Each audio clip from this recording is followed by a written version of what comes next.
What's going on, guys? I am a complete silhouette against this really crappy Minnesota snowy backdrop. I like winter for about a week, but then after that week, I just want it gone. But what is there to do here in Minnesota on a snowy day like this?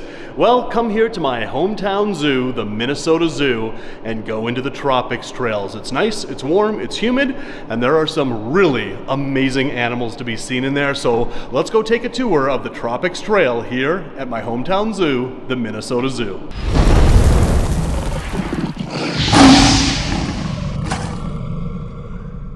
All right, so literally a week ago, before I'm here filming this, I was in Madagascar. I saw that. I saw that.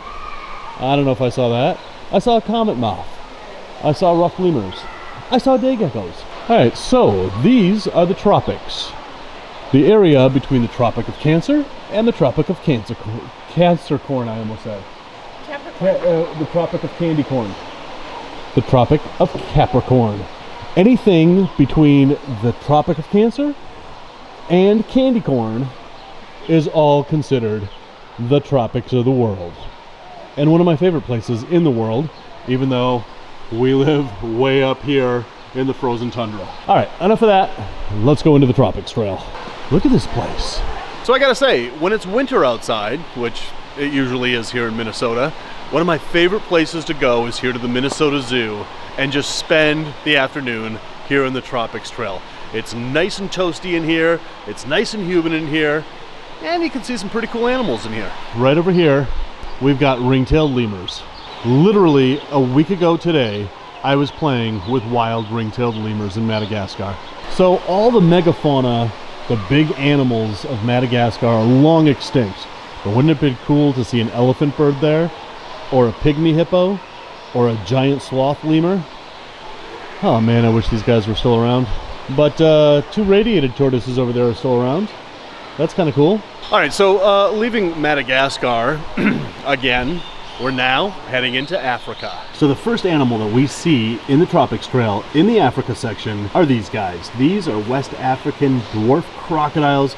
I wanted so badly to see these when I was in Ghana, but unfortunately in the wild, these guys are almost gone. They've all been eaten. That's another reason why zoos are so important, because zoos are going to be the last place that animals like these are going to survive extinction. All right, so moving on in the Africa section, this is a colobus monkey. And that's where the colobus monkeys are found. And there is a colobus monkey, deep in thought. He is pondering his very existence here, living in Minnesota, knowing that he is nice and toasty warm, and it is so awful and cold outside.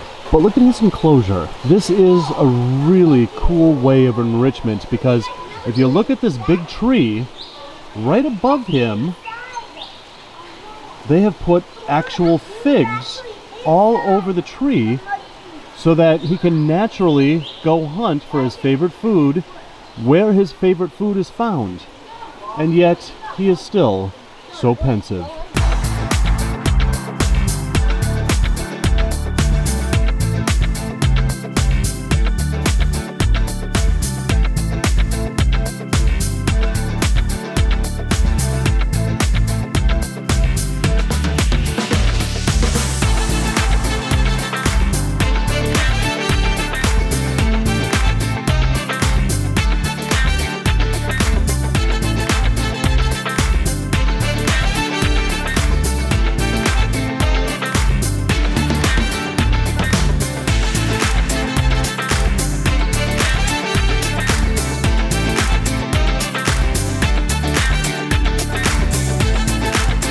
And right here is one of my favorite hogs in the world, the Red River hog. Look at him, just snoozing away. But look at those huge teeth he has. Man, so big, so lazy. That's my goal right there. Just to get big and fat and just lay around all day long like that. What a lucky hog. All right, so leaving the Africa section, now we're heading into the Asia section. And we start off with the best, the Komodo dragon. Only found on a couple of islands in Indonesia. A lot of people think that it's only found on Komodo Island. Not true. That is one magnificent lizard. Look at how proud he just sits on his log, surveying all his domain. So, does anybody else think that if he had big floppy ears that he would bear a striking resemblance to Jar Jar Binks? I shudder to think about how much the resemblance between this lizard and Jar Jar Binks is. And then we get to the northern white-cheeked gibbon, and look at their home that they have here. There's a gibbon there, but look at this. They've got their own island in this whole huge enclosure. And then down below, we've got some ducks. And there's another duck over there. There's no ducks over here. There's a gibbon back. And there's a gibbon back. Action-packed video. Look at how he's sitting with that stick right up his butt. He's giving us his back. That's a funny dad joke right there. Oh yeah, even he likes my jokes. Oh, and then you come over here and look at this dude. Look at the size of him. That is one big giant kissing gourami. It's not really a kissing gourami, but don't all gouramis need love and kisses? I think yes. And besides, look at those lips. Wouldn't you just love to be kissed by this guy? Look at that, he's looking right at me as I said that. Don't get any ideas. I'm not, nope, see ya, bye fish. And then on the other side of Gibbon Island, we've got pink flamingos, which I now call Catalea birds. These are Catalea's favorite birds, so these are now Catalea birds. So these guys are pink because of the shrimp that they eat. The color of the shrimp that they eat in the wild makes their feathers pink. So the diet that they give them here in the zoo actually has coloring, which keeps these flamingos pink. Otherwise, they would turn completely white. Little flamingo fact there. Catalea bird fact, I mean. And here we have the Malayan tapir. There he is, so we know that that's what they look like. So that we know when we're looking over here at this guy chowing down, that is in fact a Malayan tapir. These guys are like pachyderms, but they're not really pachyderms. But look at how he uses his nose just like an elephant. And it extends and retracts, and that's something elephants cannot do. I bet elephants do wish that they could make their trunks bigger than they actually are, but that's a conversation for later. And over here we have one of my favorite tortoises in the world. That is a brown Burmese mountain tortoise. And at home I have a black Burmese mountain tortoise. Sorry buddy, the black ones are, well, I guess let's just say it, nicer than you. And that's an appropriate response to that. So now we're leaving the Asia section of the Tropics Trails, and now we are heading into the underwater rainforest. Ooh, look at the underwater rainforest. Whoa, look at that dude. That is one big, I'm going to say leopard shark. Last time I was here, that shark was maybe half that size. Wow, he's growing big. All right, we're moving on from this, going on down below. All right, we're going down below, under the sea. It could be a while before we get there. And here we are. Look at this. This is one of my favorite places in the Tropics Trail here at the Minnesota Zoo, because you can just sit right there and sit and stare at this for hours.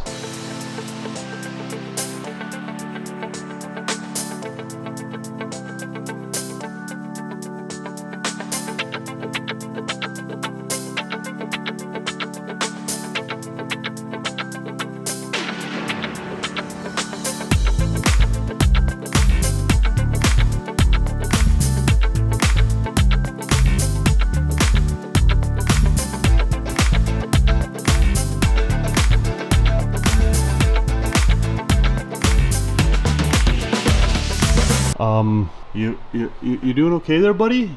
You look like you got a little problem. Like I don't think fish are supposed to be shaped the way that you're shaped. No shame. I'm just pointing out a fact. And you've got buck teeth too. I don't want to add insult to injury, but you've also got buck teeth. Like you could sit here for an hour and not see the same fish twice. Well, I've seen you before, and I guess I've seen you. And you guys, I've seen you as well. But look at this guy. He's still hanging out. Oh, look at the crash. Ooh, ooh, ooh. Oh. Where is the traffic sign? I hope you have insurance the way you swim. And look at this sea turtle up here. He's got a couple of bum fins. I bet this guy was wild and, well, met an unfriendly shark. Wow, I guess there goes the turtle. All right, so we are leaving the underwater rainforest area and we are coming up on, I don't know, whatever this section is. Oh, this is the animals temporarily out of habitat section. Yep, there's nobody in there. All right, so back in there was once the nocturnal section of the Tropics Trail. It's under construction, they're redoing it. That is such a bummer because that was one of my favorite places in the Tropics Trail. Anyway, I'm just gonna have to come back here probably 150,000 more times, especially when they have that rebuilt. But then you come out into this section and you are actually in the enclosure with all these birds. So you can walk through, the birds are flying all over you, and I know that it's just a matter of time before one of them poops on me. Like that one. This one is doing what's called sitting on a nest. It's kind of what birds do. All right, this is my favorite pigeon in the world. That's a Victoria crowned pigeon. I don't know why they're called crowned pigeons. There's got to be something about them of why somebody called this a crowned pigeon. Turn your head so we can see it. There you go. Thank you. Thank you. They also take direction, which is really awesome for birds to do. All right, look at it's saying look down. What am I looking at? My boots are tied. They're still on both feet. Why? Look down. What am I looking at? Why is it telling me to look down? Oh, it's probably saying look down here because we've got, well, and some birds down there. Okay, I looked down. I saw stuff. Pretty cool. And the Tropics Trail continues through, what are these, dominoes? Wow, those are like really heavy.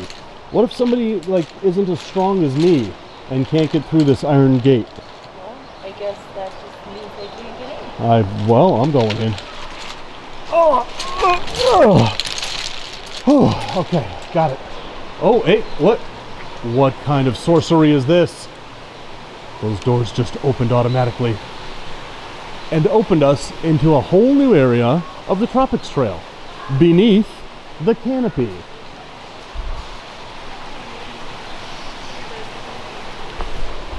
Oh, water birds of the Americas. Spoonbill. I love those guys. And you can see why this beard is called a spoonbill. It's got a spoon on its bill. All right, I'm not the most judgmental person in the world, but I really believe somebody could have come up with a better name than that. And there is the blue-crowned motmot. I love their tails. Look at that tail. I mean, that is just a really amazing bird. But you know what I don't see in here? I don't see the Andean tallywhacker of the rock.